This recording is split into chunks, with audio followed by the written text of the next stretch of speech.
The meaning of worship. Let us examine the incident with Mary in John 12 negatively, and seek to discover what she did not come to do on this memorable occasion. From this negative approach, we can learn much of the positive character of true worship. Mary did not come to hear a sermon. The greatest teacher the world has ever known was there. It had been her privilege to sit at his feet and hear his words. But this was not her purpose as she came into the presence of the one she loved above all others. The Lord's Supper exists to enable believers to remember Him, and thus give the worship of their hearts. The primary purpose of such a gathering is not to hear an exposition of the Word of God, good though this is, but to spend the time in occupation with the one who said, "This do in remembrance of me." Mary did not come to make a request. She had done this before, John 11 verse 32. Her purpose was not to pour out her soul in earnest supplication before Him who had omnipotence at His command. Though she realized the value of prayer, this was not the motive that actuated her. She came not to get, but to give. Likewise, the Lord's Supper does not exist for the purpose of enabling believers to supplicate the throne of grace, invaluable though prayer is. Mary did not come to meet fellow believers. There were many there, and she loved those who loved her Lord, but it was not to enjoy fellowship with them that was her uppermost thought. She desired to be occupied with the Lord Himself, to the exclusion of every other person and thing on earth. Surely this should be the purpose that should animate every Christian. Fellowship with Christians is good and necessary, but it is not the greatest thing. Fellowship primarily is with the Father and with His Son, and fellowship with each other naturally flows from this. Mary did not come to be refreshed by Him. After the humdrum round of duties, she might have argued that she needed the spiritual refreshment that only He could impart, but this was not her motive in coming. Surely nothing is more invigorating to the believer than to sit quietly in the presence of the Lord, there to have cares dissipate and the calm of heaven enter the soul. Yet Mary's act teaches us that this is not the greatest thing in life. She came, not to be refreshed, but to refresh the Lord and fill His soul with joy. By this act Mary anticipated the cross, and saw to it that her Lord was refreshed on the eve of His redemptive work. Her deed surely teaches us that worship is not intended to produce self-satisfaction in the believer, but to give satisfaction to the Savior. Mary did not come to meet the host. We are not told who the host was on this occasion, but Mary had no eyes for him. She viewed the Lord as the host and came to do Him honor. Christendom, with its special caste of clergy, has largely eliminated from people's minds the fact that Christ is the host at His own table. Scripture knows nothing of an officiating clergyman apart from whose presence the Lord's Supper cannot be celebrated. May we give the Lord His rightful place, and refuse to allow any man, however pleasing his personality, however dynamic his leadership, to rob Christ of His preeminence. She did not come because it was popular. The pent-up hatred of the world was about to break on the Son of God. He was despised and rejected of men. His popularity had waned, and the eve of His betrayal was at hand.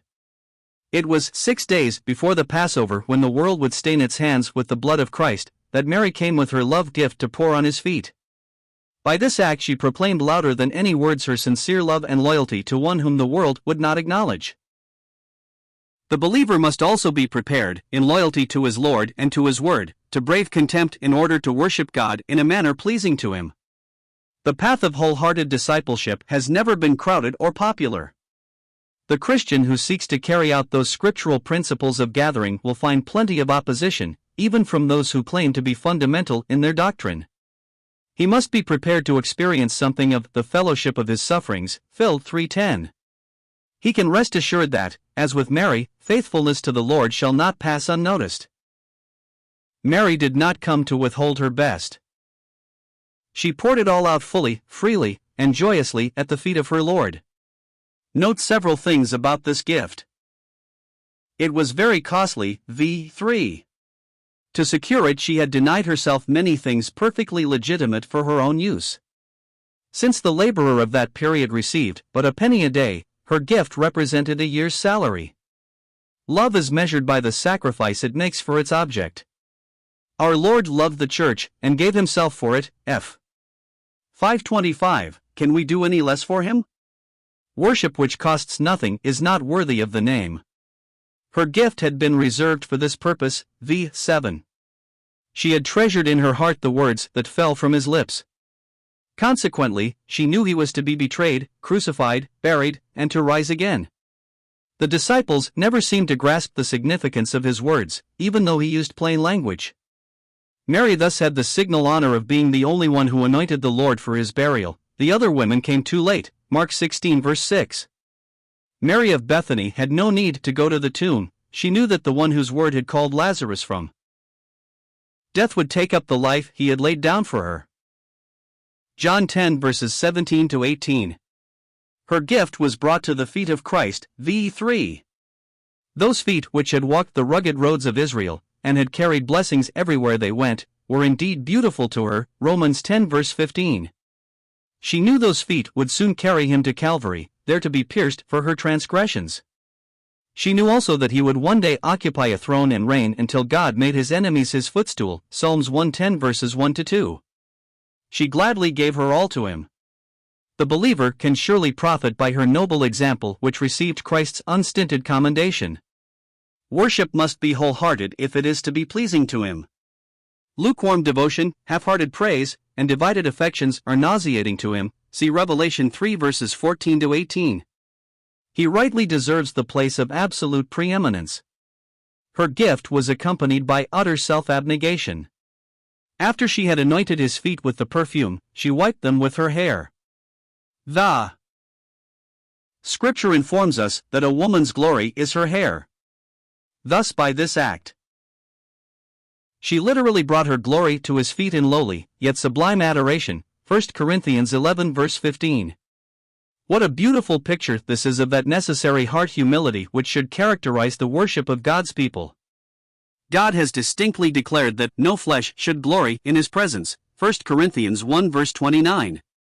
All the natural excellencies that man may possess must be brought into the dust in the presence of the God of the universe.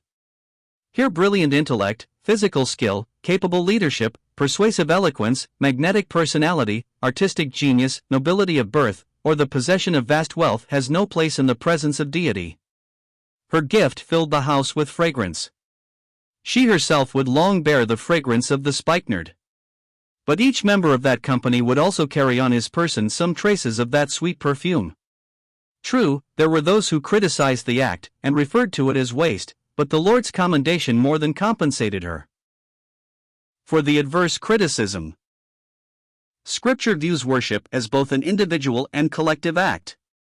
It is only as each believer in an assembly brings to the feet of his Lord the perfume of his appreciation that the whole company of Christians will be affected. The sweet fragrance of such worship will linger pleasantly in the memory of those present. Furthermore, some of its savor will be carried by them to others, who will thus take note that they have been with Jesus, Acts 4 verse 13, see also 2 Chronicles 5 verses 13 to 14.